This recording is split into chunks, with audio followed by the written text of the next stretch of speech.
and read the book Military House 8. Midnight and the Moon.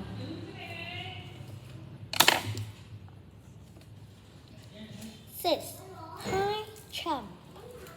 Is that Jack? Said Jack. I don't know, said Annie, but we'll soon find out. She started waving. No, said Jack. He grabbed her arm. Let's go back to the base before he gets here. Why? Said Annie. We don't know who he is, said Jack.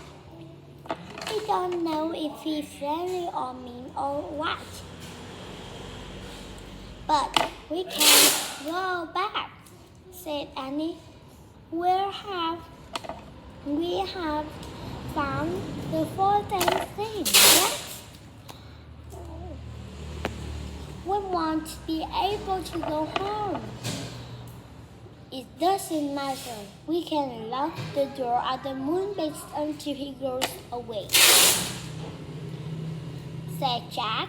Then he can get new air tanks. Jack hurried to the moon buggy. Come on, he said.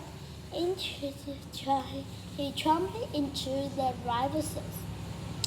Annie gave a little wave to the dot in the sky.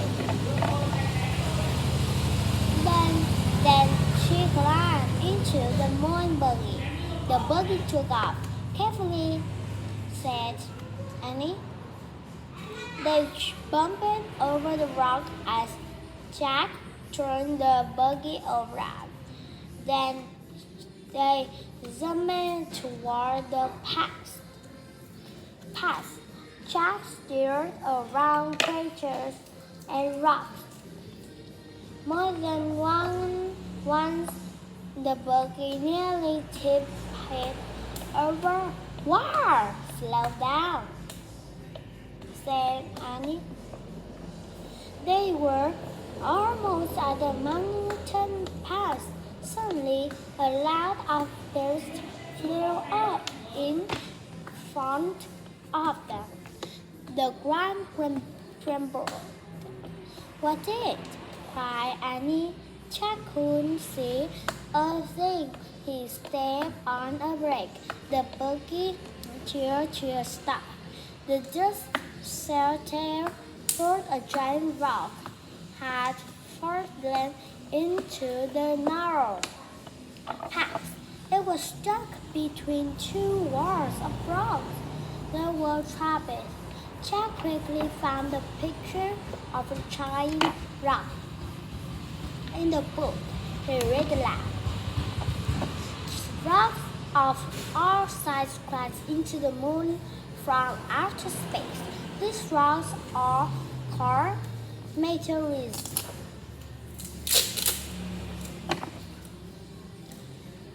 We're lucky the meteorites didn't land on us, said Jack. Yeah, and I guess it's too big to be the end thing, said Annie. He had climbed out of the moon buggy and was standing by the meteor. It was more than twice as tall as she was. Jack looked at the black sky. The flying thing was now here inside yet. We're jumped to we have to jump over it, Annie said. Jump? I don't think so, said Jack. It's too high. It's going to try anyway, said Annie. Wait, let's think first. That, said Jack, but Annie was already backing up.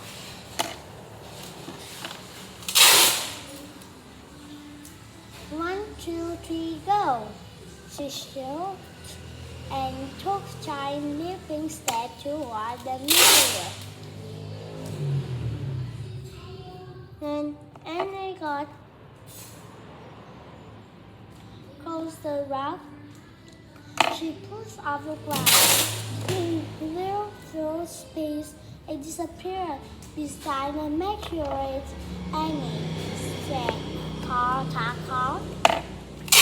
That was no answer.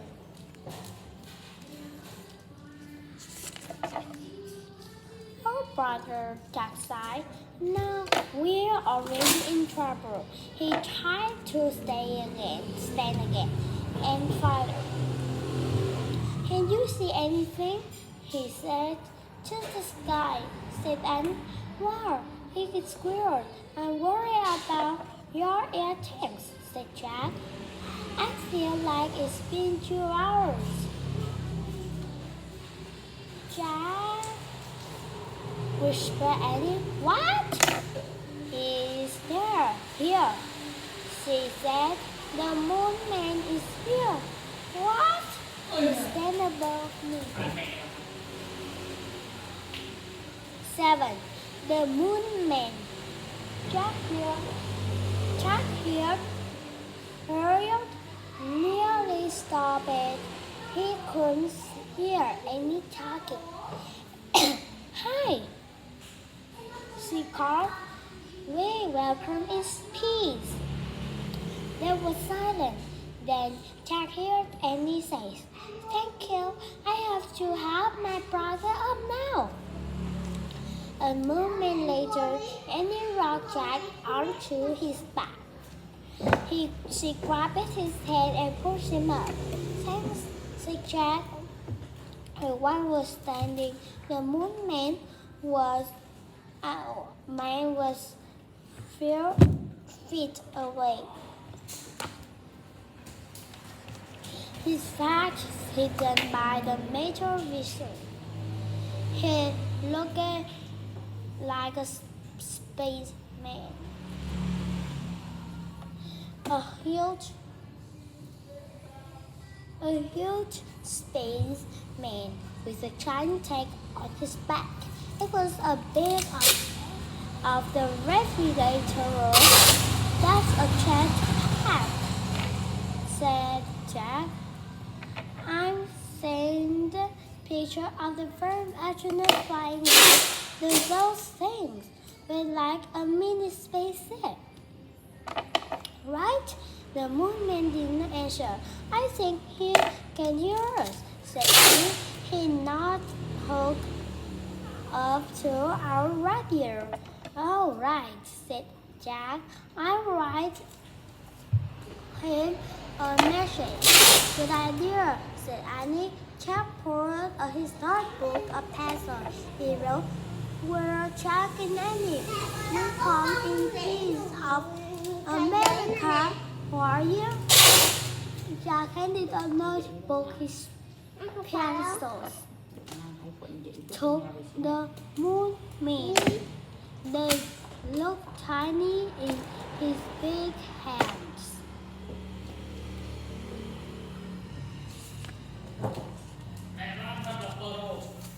The moon man looked at them and the message. He looked at the tiny pencil. Then he turned the notebook over. Jack and Annie watched as the moon man put the pencil to the paper. He was writing something very carefully. Finally, he gave the notebook back to Jack. Jack and Annie started at the mark. "Stars," said Annie. "He drew stars. Maybe it's a space map," said Jack. "Space map," said Annie. "Hey, Jack. Hey, Jack. Match starts with N." "Oh, wow," said Jack. "It must be the fourth thing." "Oh, wow," said Jack. "It must be the fourth thing. Let's ask him what math means," said Annie. She showed around. "Real error? No.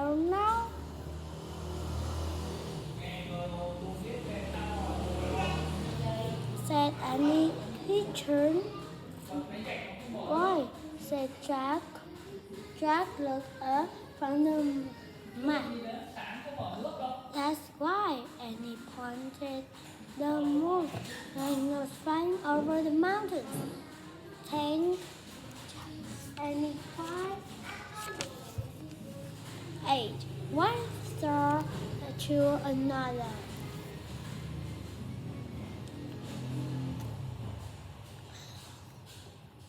Who was that guy? The Jack, what does this map mean? I don't know, said Annie, but let's see if it works. Jack took a deep breath. Yet. We're Victory, hurry. I think I'm running out of the air. I feel harder to breathe. For me too, said Annie. Go slow, don't breathe too much, said Jack. He and Annie took a long slouching step toward the moon base. Jack held his breath as if he were underwater by the time they caught the white dawn. He was really a burst. Annie pushed a button beside the huge door. It sliced open. They hurried into the airlock. The door closed behind them and the door to the hallways open. Jack opened the visor of his helmet. He took a long, deep breath and let us go.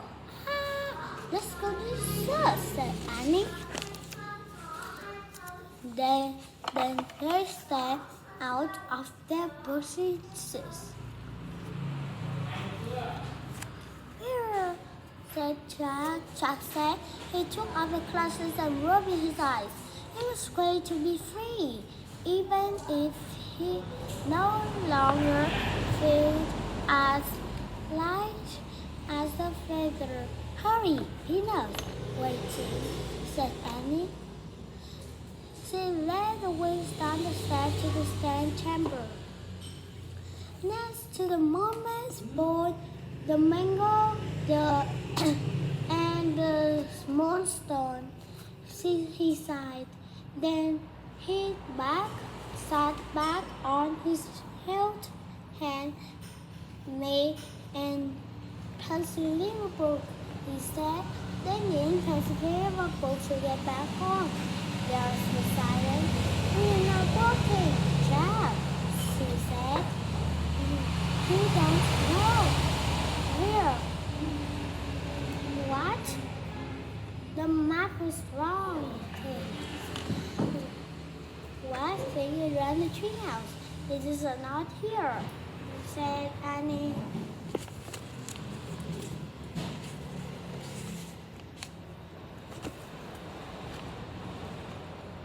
Together they trenches. Moonstone, mango, boots and bones. Moonstone, mango, muscle, bone, mouse. Suddenly, a bright light filled the treehouse. The light got brighter and brighter and brighter. The brightness, the brilliant lights. The air stunned with brightness, then everything was clear. Peter was gone. Sad moment, Livy stood before Jack and Annie. 9. Morning. Thank you, Marvin said softly. You have freed me from the monster. Jack just laughed at her. Now, where Peanut? She said. And he said, Marvin nodded and smiled. Ready? How are the missings? Ready? We are using this tag, said Jack. Oh, you're missing. Morgan nodded again. Why did we have to go all the missing to find a mouse? Said Jack. If we're almost with us. To his despair, the old said Morgan.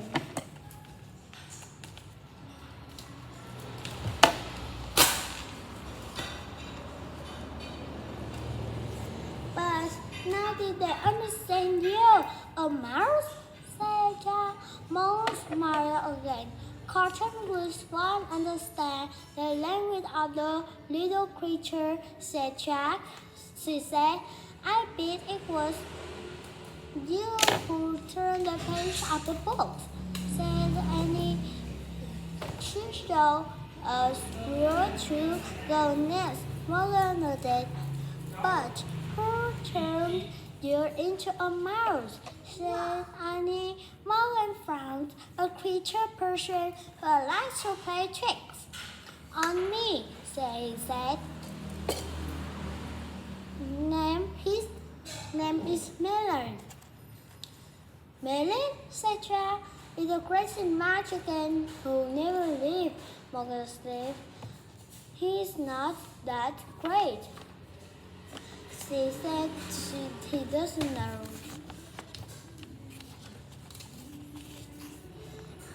I wish we could go there, she said. The magic tree house will start to spin. It spun faster and faster and faster. Then everyone was there. Mostly still, but only the moment. Then Earthlight left. The midnight was woke up. A princess lives unhooded. The sun saw was alive. He opened his eyes. He pushed the glasses into place. She smiled. Morgan was still with them. He could see her in moonlight. Her long white hair was shining. Morgan, can you and the treehouse stay? Here, said Annie, in the frog crate. No, I myself again. I'm afraid, said Morgan. I've been gone the camouflage for a long time. She handed Jack his pack. She brushed his cheek. Her hand felt soft and cold. A bit of the moon is still on you, she said. He smiled and nodded. You know, Morgan said softly. Jack followed Annie down the rope ladder. He stayed to win such a blow. Annie tiptoed inside the house. Jack followed her. Before the chute door, he grabbed up at the moon. Was Annie right? He wondered, could the moon may have come from another galaxy? Morgan's world come back to him. The honor if it wonders. He doesn't need Jack. Good night, good night, whispered Jack. Jack whispered, then he closed the door. Goodbye, everyone. See you